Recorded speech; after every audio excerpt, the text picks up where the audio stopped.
It's been an interesting year for sure. It's professionally, it's been my best year so far. I think personally, there are a lot of things, like you said, has happened behind the scenes that have helped me get stronger physically, but also definitely emotionally and mentally. Um, but yeah, as I was saying before we started recording, I feel like my tennis career has been a journey of an underdog for sure. I was never the most talented junior or anything, never was ranked high, and to be honest, never really had any professional ambitions or aspirations until my third year in college, which I was doing in California in the US. Um, I feel like a lot of people didn't necessarily expect me to be in this position where I am right now. Um, but for me, it's just a testament to show how, if you do the work when no one is watching, you might get your moment when everybody is watching. And Mm-hmm. thankfully for me, there have been a few moments like that this year, and hopefully we can build on that momentum in years coming up. Ooh, Sam. So first of all, congratulations on having Thanks. your best year so far. So I wish you even more better years. But what caught my attention now that it's not that you started growing up and thinking how you're going to be a professional athlete, no? It No, just came to no. you through some different life experiences. How did that happen? Yeah, I started tennis relatively late. As a young boy growing up in Amsterdam, I wanted to play football, like Of course. most people in my position would. So I started that very young. But then it was actually my mom who was playing tennis recreationally, that kind of ignited the spark of interest in tennis for me.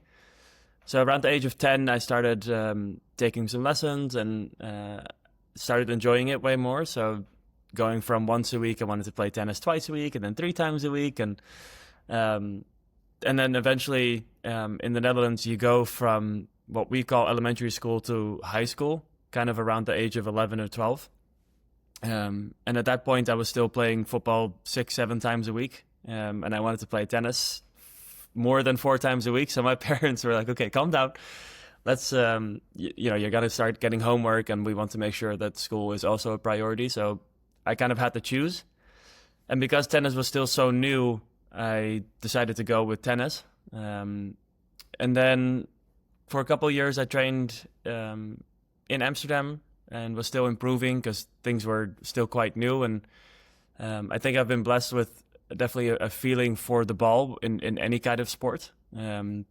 But yeah, like I said, I was never at the top of my class, never ranked highly in my age group. And I also really enjoyed school. I think I'm a naturally curious and interested person. So learning, whatever that learning was always cool for me.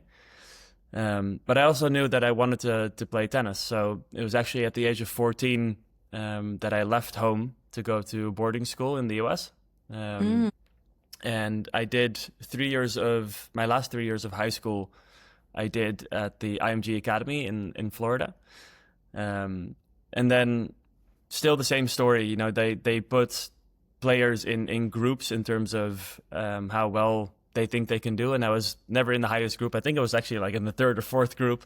Okay. Um, and then, I knew I wanted to keep studying, but at the same time, when I graduated, I knew that, okay, I either go play tennis full time at home or I try to figure something out with my studies. And that's thankfully the college system in the US allows you to play high level tennis and also get a degree. And it really wasn't until my injury in the third year of university where it hit me, where the next year of university was going to be my last year of tennis Hmm. if I didn't continue playing afterwards. And that's when the inkling started coming. Go, maybe I can try playing professionally for a few years, see where it takes me. Um, and then I really enjoyed the growth that I had from what they call a freshman, so first year in the US, to a senior in at university. So that's a 4 year transition.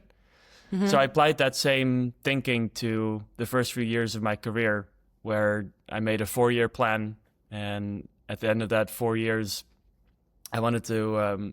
I think I told myself to either be top 100 in the world in singles or in doubles. No Um, way. And you did it, no? Well, not quite. Kind I of, got to 100. not. I got to You got, 104 in doubles. Almost. But it was good enough to keep going. Yeah. So actually, this year was the end of my second 4-year cycle, and I told myself in this year, if I or last year actually, if I were still playing kind of on the second tier professional level, then I would stop at the end of last year. But then things happened. I kind of broke through, and here we are in the best year of my career so far. So it's been a very interesting journey. Yeah.